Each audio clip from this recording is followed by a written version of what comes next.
You're listening to Excellence Above Talent, a podcast where we have the hard conversations about the lives of men and what leads us to achieve greatness and suffer defeat. Hear from other men's journeys as well, as we all learn and grow together to become inspirations to ourselves and those around us. And now your host, Aaron Thomas.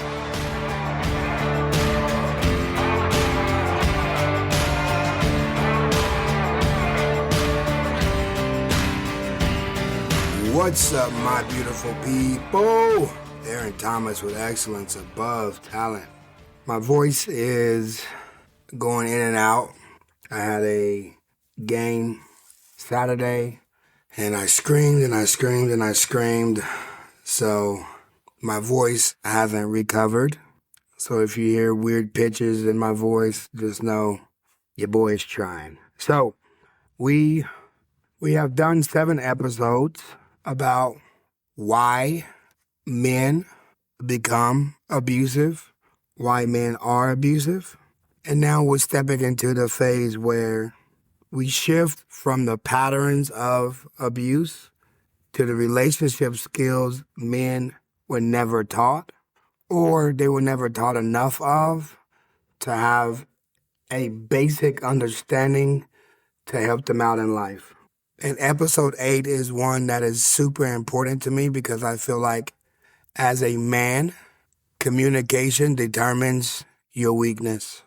If you know how to communicate and ask for things and talk to people, I would deem you a stronger man than someone who doesn't know how to communicate and only punches holes in walls and abuse people because that's the only way they feel like they can communicate.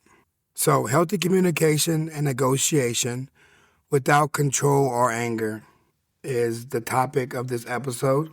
Most men don't struggle in relationships because they don't care. They struggle because they've never been taught how to communicate without control, anger, or shutting down. Today, we're talking about healthy communication, not yelling, not avoiding, not dominating, but learning how to express needs and resolve conflict like a grown man. One of the biggest reasons relationships turn toxic is simple. Most men were never taught how to communicate. We were taught how to win arguments. We were taught how to prove points.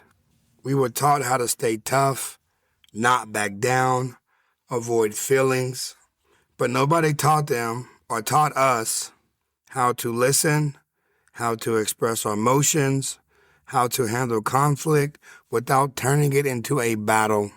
And that's still something that I'm working on today because I can turn just about any conversation into a battle. So when problems come up, and problems always come up on a daily, men either explode, shut down, get defensive, become controlling, or avoid the issue completely. None of those build healthy relationships. Within the confines of your marriage, with your kids, but we can also sometimes shut down and avoid the issue with ourselves too, and that could also kill a healthy relationship that we're trying to build within ourselves. For a lot of men, communication feels like a threat. Because to communicate honestly means admitting hurt, acknowledging fear, expressing insecurity, and being vulnerable. And vulnerability was labeled as weakness growing up. So instead of saying, I feel hurt by, men say, you always do this. Instead of, I'm overwhelmed, men say, you don't respect me.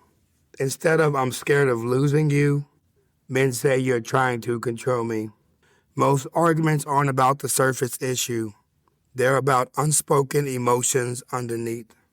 And there is a difference between communication and domination, because unhealthy communication is about control. And in our previous episodes, we talked about what that looks like. It looks like yelling to overpower, interrupting, blaming, name-calling, threats, shutting conversations down, demanding instead of asking. But Healthy communication is about connection. It sounds like I feel, I need. Can we talk about this calmly? I want to understand your perspective. Let's work through this together. One type of communication seeks to win, while the other seeks to understand. Communicate to understand where that person is coming from is super important.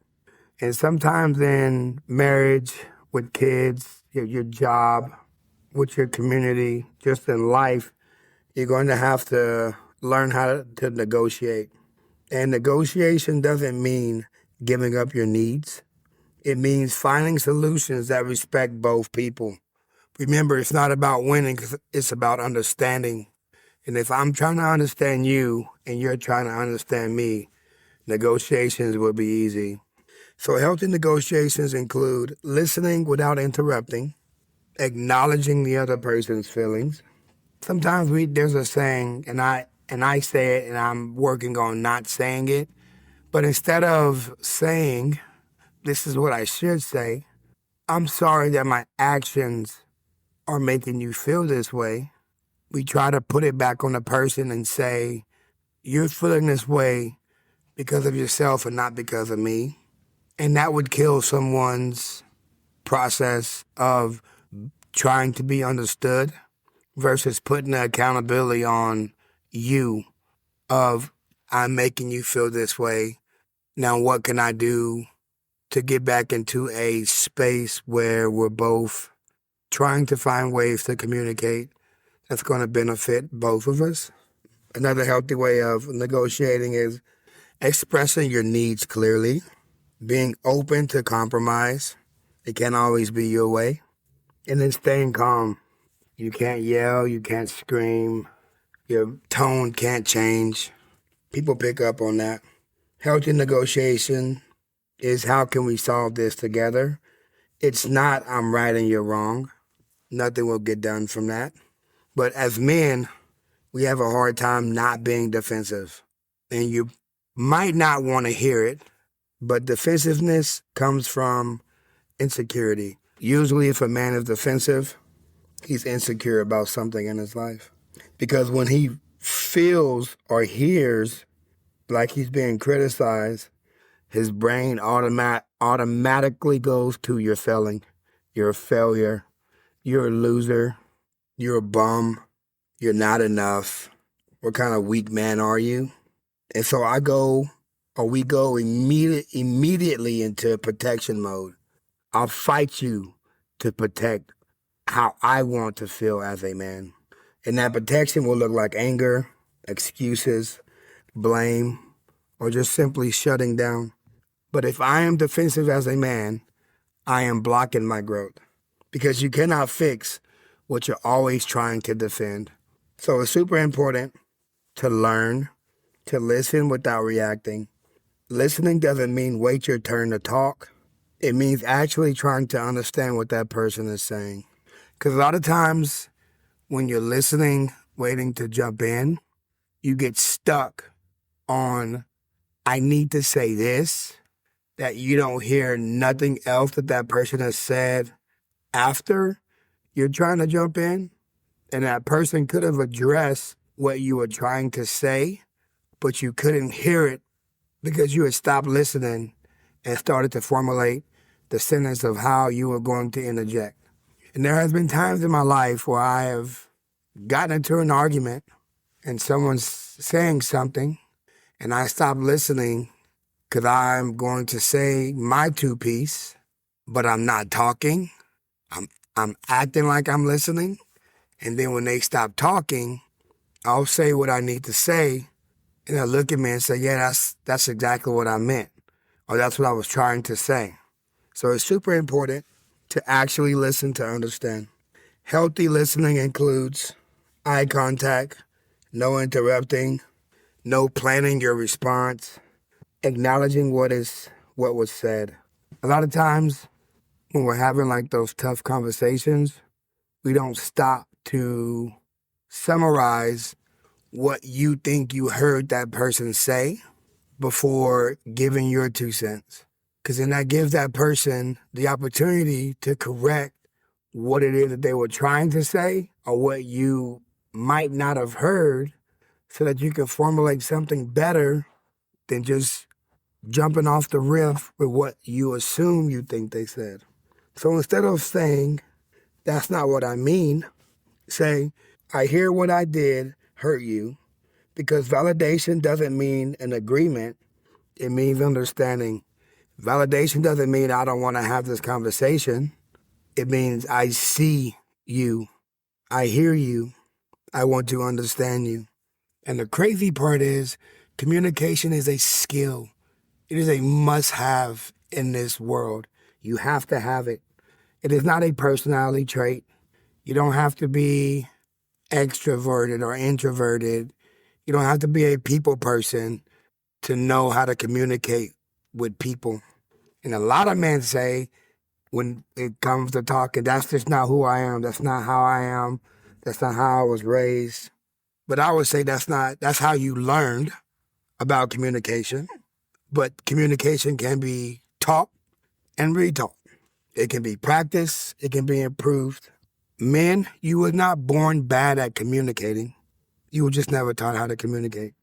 But you don't get to, because you wasn't taught, to not teach yourself to be a better communicator. That's not how life works. That's how you stay weak as a man. Well, my dad did it. My granddad did it. My great-great-granddad did it. At some point, somebody's got to stop doing what they daddies did and start doing something different, because there's a pattern of maybe abuse or divorce or kids not being heard or understood or men not crying or communicating. I believe it was Will Smith that had this quote where he said, it's not your fault how you were raised, how you were treated, how your mom and dad or the way they loved you, how society loved you, the community. It's not your fault growing up in this process of learning life, but it is for damn sure your responsibility to make sure that you don't stay there. You cannot blame everyone for your past and what happened to you, because life goes on and life keeps moving, and there's a revolving door of people that are coming into your life, and you can't hold on to what happened in the past as a crutch to say, this is why I am the way I am. Because you have a choice. You have a responsibility to make yourself the best possible person you can before you die. And there's so many people that are willing to sit back and live a life of that's just who I am. I'm not changing. And they miss out on opportunities and careers and people because they simply chose not to do the heavy work of relearning something that isn't working for their lives. Because men, we know not communicating is killing our families. We know not communicating is showing our boys that this is what manhood is. That not communicating is showing our young girls that this is what manhood is. That not communicating is pushing your wife away because she's trying to figure out what's going on and how she can help, because you're a team. But you can't communicate and be a good team if there's only one person trying to communicate in that relationship. You have to reteach yourself through books, through conversations, through coaching, through counseling. You have to reteach yourself to make sure you can be the best version of you. The crazy part is most relationship damage doesn't come from big moments. It comes from daily miscommunication, unsolved conflict, and emotional shutdown. Learning healthy communication isn't soft. It's strong. It takes discipline to stay calm. It takes maturity to listen. It takes courage to be honest. So if you want a healthy relationship, you don't need a louder argument. You need better communication. Stop fighting to win. Start communicating to connect. These are the questions that I want you to reflect upon this week. Number one, how do I usually react during conflict? Do I explode? Do I shut down? Do I listen? What emotions do I avoid expressing in conversations? And 3, how could I communicate my needs more clearly and calmly? Your call of action for this week, man. Practice one healthy communication habit. Listening without interrupting, expressing feelings calmly, or asking instead of demanding. And see if your week doesn't get a little bit better, doesn't get a little bit easier. And if you heard something on this podcast that resonated with you, share it, like it, because men need to have these conversations. Men need to hear these conversations. So if anyone hasn't told you today that they love you, let me be the first to say I love you. You're awesome. You're amazing. You deserve the best that this world has to offer. Do not give up. Do not quit. The world does not get easier, but you get stronger. Y'all have a blessed day. Bye-bye. Thank you for listening. Be sure to subscribe to the podcast so you never miss an episode. And for daily, motivational, and up-to-date content, follow us on Facebook and Instagram at Excellence Above Talent. And remember, keep moving forward, never give up, and you are never alone in this battle. We'll see you next time.